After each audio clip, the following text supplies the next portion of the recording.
شیخ محمود عراقی اپنی کتاب دارالسلام میں ایک عجیب واقعے کو نقل کرتے ہیں۔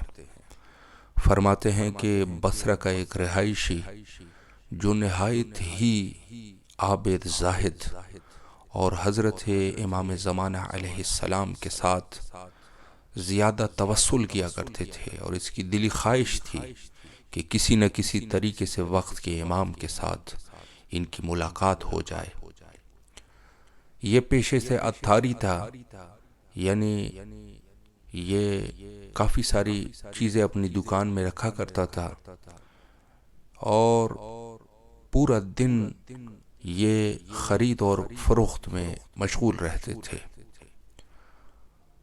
اس کا اصل کام صابن بنانا تھا۔ یہ صابن کو بنایا کرتے تھے، چونکہ پرانا زمانے میں ظاہر ہے کہ صابن کو بنایا جاتا تھا اور پھر اس کو خشک کیا جاتا تھا اور اس کے بعد اس کو دکان میں لایا جاتا تھا تاکہ اس کی فروخت ہو سکے۔ تو ایک دفعہ یہ اپنی دکان میں بیٹھے ہوئے تھے کہ اچانک دو نہایت ہی نورانی شخصیات وہاں ان کی دکان میں داخل ہوئے اور انہوں نے ان سے کہا کہ ہمیں کافور اور سدر چاہیے۔ تو اس شخص نے، جو بصرہ کا رہنے والا تھا، جب انہوں نے دیکھا کہ ان کے بولنے کا انداز اور ان کے چہرے دوسرے لوگوں سے مختلف ہے، تو اس کو احساس ہوا کہ ہو نہ ہو یہ بصرہ کے رہنے والے نہیں ہے۔ تو انہوں نے ان سے پوچھا کہ آپ لوگ کہاں سے تشریف لا رہے ہیں؟ تو انہوں نے اس کی بات کی طرف زیادہ توجہ نہیں کی اور کہا کہ ہمیں کافور اور سدر دے دیجئے تاکہ ہم یہاں سے روانہ ہو جائیں۔ تو اس بصروی شخص نے ان سے دوبارہ اصرار کرنا شروع کر دیا کہ آپ ہمیں بتا دیں کہ آپ کہاں سے ہیں۔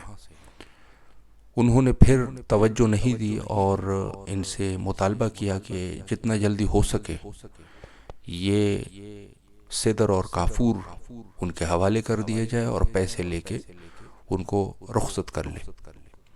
لیکن اس نے بہت ہی زیادہ اصرار شروع کر دیا اور آخر میں یہاں تک کہ اس نے محمد وآل محمد علیہ السلام کی قسمیں دینا شروع کر دی۔ تو ان میں سے ایک شخص بول پڑے اور فرمایا کہ ہم حضرت امام زمانہ عجل اللہ تعالی فرجہ الشریف کی طرف سے مامور شدہ ہیں، اور ہمارے ایک دوست جو کہ ہمیشہ وقت کے امام کی خدمت میں رہتے تھے، ان کا انتقال ہو چکا ہے، اور حضرت امام زمانہ عجل اللہ تعالی فرجہ الشریف نے ہمیں بھیجا ہے کہ ہم ان کے غسل و کفن کے لیے آمادگی کریں اور کافور اور سدر مہیا کریں۔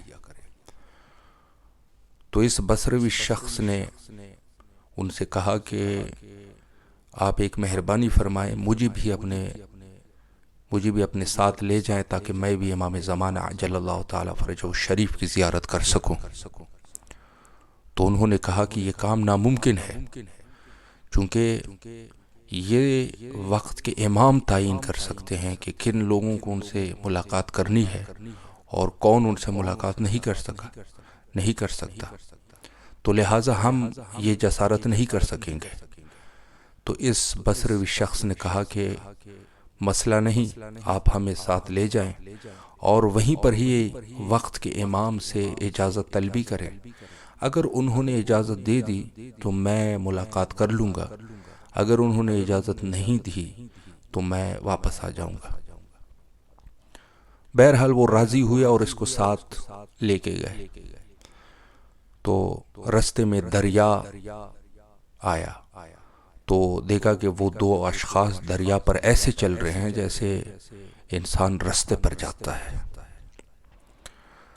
تو یہ ڈرنے لگ گیا، تو انہوں نے کہا کہ آپ یا مہدیوں کا ورد کرتے رہیں اور پانی پر آنا شروع کر دیں۔ تو اس نے ورد کرنا شروع کر دیا اور ساتھ ساتھ یا مہدیوں کا ورد کرتے کرتے یہ پانی پر چل رہا تھا اور ایسے لگ رہا تھا کہ جیسے رستے پر جا رہا ہو۔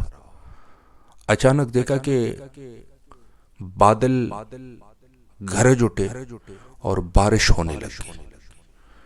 تو یہ اس کے خیال میں وہ اپنے صابون آئے جو انہوں نے صابون خشک کرنے کے لیے چھت پہ رکھے ہوئے تھے.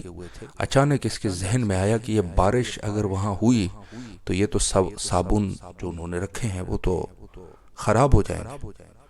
تو جو ہی اس کے ذہن میں یہ خیال آیا دیکھا کہ پانی میں اس کے قدم ڈوبنے لگ گئے. یہ ڈرنے لگ گیا. انہوں نے کہا، جو دو اشخاص ساتھ انہوں نے کہا کہ اے بصرے کے رہنے والے، میرے خیال میں آپ کے ذہن میں کوئی اور بات آئی ہے جس کی وجہ سے آپ کے قدم ڈوبنے لگ گئے ہیں. تو لہٰذا آپ اس سوچ کو اپنے ذہن سے نکال دیں، چونکہ آپ وقت کے امام کی طرف جا رہے ہیں، اور آپ اپنے ورد کو جاری رکھیں اور ذکر پر توجہ رکھیں. تو اس نے دوبارہ ذکر کرنا شروع کر دیا اور دوبارہ چلنے لگ گیا. جب ایک جگہ پہ پہنچے جہاں دریا ختم ہو رہا تھا اور ایک خشک علاقہ وہاں سے شروع ہو رہا تھا، ایک عجیب علاقہ تھا، سر سبز شاداب. تو یہ وہیں پہ کھڑا ہوا.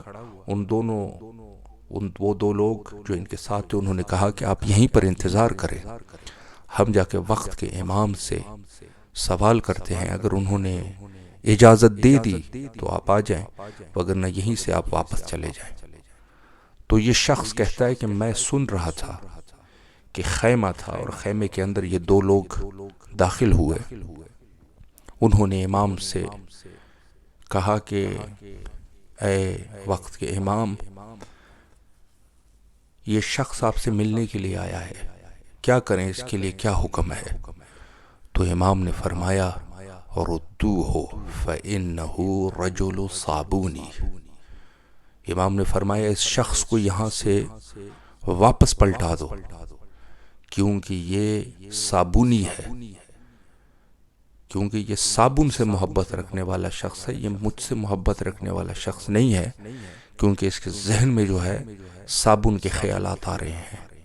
تو یہ شخص جو ہے وہ اس کو واپس کر دیا گیا اور کہا کہ وقت کے امام آپ سے ملاقات نہیں کریں گے، کیونکہ آپ جو ہے ایک دنیا دار شخص ہے اور آپ کو وقت کے امام سے کوئی محبت نہیں ہے، آپ کو اپنی دنیا کے مال و اسباب سے محبت ہے. تو اس قسم کے واقعات سے سبق یہ حاصل ہوتا ہے کہ اگر ہمیں دنیا میں کامیاب ہونا ہے اور واقعاً ہم دعوے دار ہو کہ ہم اہل بیت اور امام زمانہ عجل اللہ تعالی فرجہ الشریف سے محبت کرنے والے ہیں، تو ہمیں اپنی محبت اور عشق کو خالص کرنا پڑے گا، نہ یہ کہ دنیا کے دوسرے کاموں میں ہم پھنسے رہیں اور دوسری طرف امام سے بھی محبت کے دعوے دار رہیں.